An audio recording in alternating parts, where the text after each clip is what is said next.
السلام علی سید الرسل و خاتم النبیین و آلہ و اصحابہ اجمعین، اما بعد۔ جو عبادات اللہ تعالیٰ نے اپنے دین میں ہم پر لاگو کی ہیں، عائد کی ہیں، جیسے نماز پڑھنا ہے، روزہ رکھنا ہے، حج کرنا ہے، وغیرہ وغیرہ، ان ساری عبادتوں کا مقصد ہے کہ عبادت کرنے والے لوگ یعنی ہم مسلمان وہ متقی بن جائیں، پرہیزگار بن جائیں۔ چنانچہ سورہ بقرہ کی آیت 21 میں فرمایا ہے، یا ایھا الناس اعبدوا ربکم الذی خلقکم والذین من قبلکم لعلکم تتقون، کہ اپنے رب کی عبادت کرو جو تمہارا اور پہلوں سب کا خالق ہے۔ کیوں عبادت کرنی ہے؟ لعلکم تتقون، تاکہ تم متقی بن جاؤ۔ اور روزے کے بارے میں خاص طور سے یہ بات کہہ دی گئی ہے، یا ایھا الذین آمنوا کتب علیکم الصیام کما کتب علی الذین من قبلکم لعلکم تتقون، کہ روزہ تو فرض ہی اس لیے ہوا ہے کہ تم متقی بن جاؤ، پرہیزگار بن جاؤ، یعنی تمہاری زندگی پوری کی پوری، اور زندگی میں سب سے پہلے کیا چیز آتی ہے؟ انسان کا خود اپنا وجود، اپنا نفس، اپنے اعضاء، یہ سارے کے سارے کنٹرول میں آ جائے، ہاتھ کنٹرول میں، زبان کنٹرول میں، آنکھیں کنٹرول میں، الغرض پورا جسم، حتیٰ کہ سوچیں تک بھی انسان کی وہ کنٹرول میں آ جاتی ہیں۔ انسان پوری زندگی کو لگام لگا دیتا ہے، لگام دے دیتا ہے، اسے مضبوط مہار سے باندھ دیتا ہے۔ وہ قرآن میں اللہ نے فرمایا نا سورہ بنی اسرائیل میں، ان السمع والبصر والفؤاد کل اولئک کان عنہ مسئولا، یہ تمہاری جو سماعتیں ہیں، کان تمہارے، اور جو تمہاری بصارتیں ہیں، اور یہ جو تمہارا دل ہے، خواہشات کا مرکز،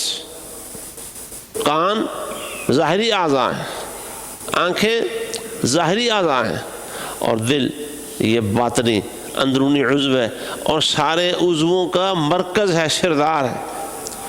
فرمایا ان سب کے بارے میں قیامت والے دن تم سے سوال ہوگا۔ اس لیے روزے اور حج دونوں کے بارے میں، روزے کے بارے میں ایک حدیث ہے صحیح بخاری میں جس کے راوی سیدنا ابو ہریرہ رضی اللہ تعالی عنہ ہے، فرمایا جب تمہارا روزہ ہو نا تو پھر اسے اپنی زبان کو اتنا کنٹرول کرنا ہے، اس سے کوئی بےہودگی والی بات، زبان سے کوئی بےہودہ بات اور کوئی بھی فحش بات نہیں نکلنی چاہیے۔ اذا كان يوم صوم احدكم فلا يرفث ولا يصخب، جب تم سے کسی نے روزہ رکھا ہوا ہو تو کوئی بےہودہ اور فحش بات اس کی زبان سے نہ نکلے۔ اچھا، یہ فحش اور بےہودہ بات ایک روٹین کی چیز ہے، ذاتی چیز ہے۔ پھر مزید فرمایا اگر کوئی دوسرا شخص اس سے جھگڑے پہ اتر آئے، کسی بات پہ تنازع ہو جائے، اختلاف ہو جائے، اور وہ لڑائی جھگڑا اور گالی گلوچ پہ اتر آئے، تو یہ مومن کو، روزے دار کو کیا رویہ اختیار کرنا چاہیے؟ اس کا رد عمل کیا ہونا چاہیے؟ وہ کہے انی امرؤ صائم، کہ بھائی جان میں نے روزہ رکھا ہوا ہے، یعنی گالی کا جواب گالی سے نہیں دینا، تلخی کا جواب تلخی سے نہیں دینا۔ میں ایک مشن پہ ہوں،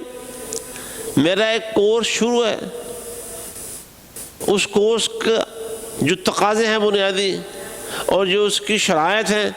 اس میں ایک بات یہ بھی ہے کہ میں اپنی زبان کسی سے سانجھی نہ کروں۔ انی امرؤ صائم، اور یہی بات اللہ تعالیٰ نے حج کے بارے میں بھی فرمائی ہے قرآن میں، سورہ بقرہ میں، الحج اشہر معلومات فمن فرض فیہ الحج فلا رفث ولا فسوق ولا جدال فی الحج، نہ تو گالی گلوچ اور بےہودہ باتیں کرنی ہیں حج کے دوران، اور نہ لوگوں سے جھگڑنا ہی ہے۔ اور دیکھیں حدیث میں کیسی شاندار بات فرمائی ہے، وہ بھی صحیح بخاری مسلم کی حدیث ہے۔ نبی علیہ السلام نے فرمایا المسلم، مسلمان کون ہے؟ من سلم المسلمون من لسانہ و یدہ، پکا اور صحیح مسلمان وہ ہے جو فرائض کی، نماز وغیرہ کی ادائیگی کے بعد اس کو کیسا ہونا چاہیے؟ اس کی زبان سے اور اس کے ہاتھوں سے دوسرے لوگوں کو تکلیف نہ پہنچے، اپنے ہاتھوں سے کسی کو تکلیف نہ پہنچائے، اپنی زبان سے کسی کو برا بھلا نہ کہے۔ کئی دفعہ ایسا ہوتا ہے زبان سے انسان ایسے ایسے زخم لگا دیتا ہے دوسرے لوگوں کو کہ وہ ساری زندگی مندمل نہیں ہو سکتے۔ لیکن مومن آدمی ایسا نہیں ہوتا، جو مسلمان ہے پکا مسلمان وہ ایسا نہیں ہوتا، وہ اپنی زبان کو، اپنے ہاتھوں کو ہمیشہ اپنے کنٹرول میں رکھتا ہے۔ تو روزے سے انسان میں یہ خوبی آتی ہے اور آنی چاہیے۔ یہ روزے کا ادب ہو گیا، جو روزے کی شرائط ہے اس میں سے ایک بات ہوئی، روزہ رکھا ہوا ہے زبان کنٹرول میں، روزہ رکھا ہوا ہے آنکھیں کنٹرول میں، روزہ رکھا ہوا ہے اپنے کان کنٹرول میں، روزہ رکھا ہوا ہے اپنے ہاتھ کنٹرول میں۔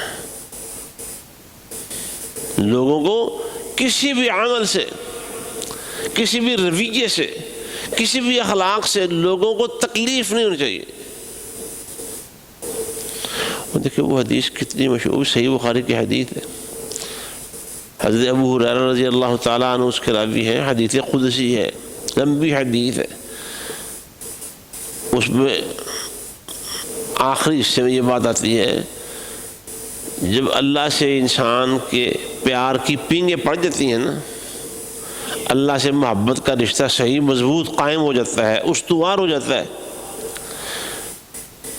پھر بندے کے ہاتھوں سے، پاؤں سے، زبان سے، کانوں سے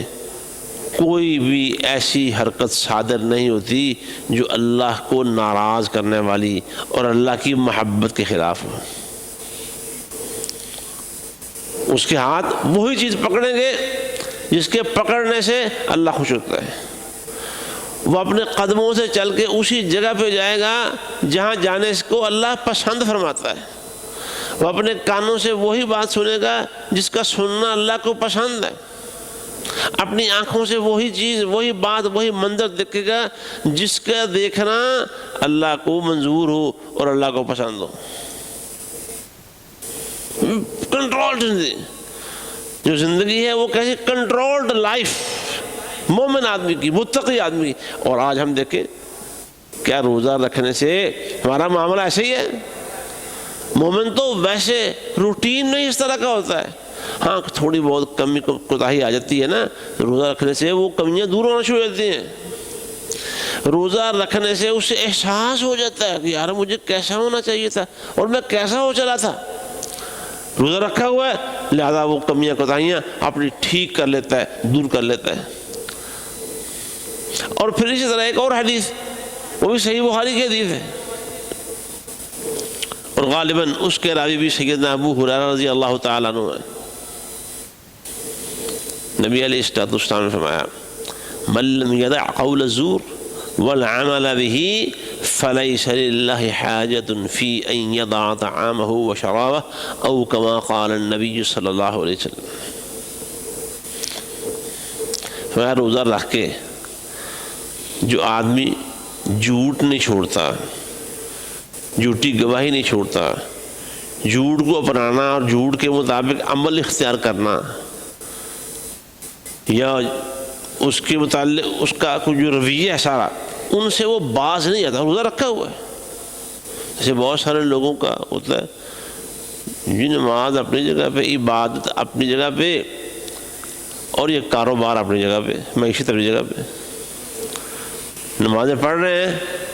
اور معیشت میں ڈنڈی بھی مار رہے ہیں۔ اور یہی رویہ حضرت شعیب علیہ السلام کی قوم کا بھی تھا، وہ کہتے تھے یار شعیب بڑے عجیب آدمی ہو تم، یہ تمہاری نمازیں عبادتیں کیا ہمیں اپنی مرضی کے کاروبار سے منع کرتی ہیں؟ یار بڑے عجیب سیانے آدمی ہو، یعنی نمازیں پڑھتے رہو، عبادتیں ریاستیں کرتے رہو، اور یہ معیشت ہے یہ بندہ کھل ڈول کے کرے، اپنی مرضی سے کرے، یہ کیا ہوا کہ یہ نہیں کمانا، ویسا نہیں کرنا، اتنا نہیں کرنا، خواہ خواہ کی پابندیاں۔ آج ہمارے ہاں بھی بہت سارے مسلمان اسی طرح کے ہیں۔ تو جو جھوٹ نہیں چھوڑتا، جھوٹی باتیں نہیں چھوڑتا، جھوٹ کو اپنانا نہیں چھوڑتا، جھوٹی گواہیاں نہیں چھوڑتا، اللہ کو اس کے بھوکے اور پیاسے رہنے کی کوئی حاجت نہیں ہے۔ اسی لیے فرمایا نبی علیہ السلام نے بہت سارے روزے دار ایسے ہوں گے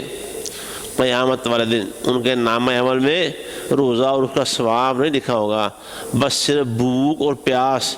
یہ تراویحیں بھی پڑھی تھی اس نے، تو وہاں کھڑے ہو کے صرف تھکنا لکھا ہوگا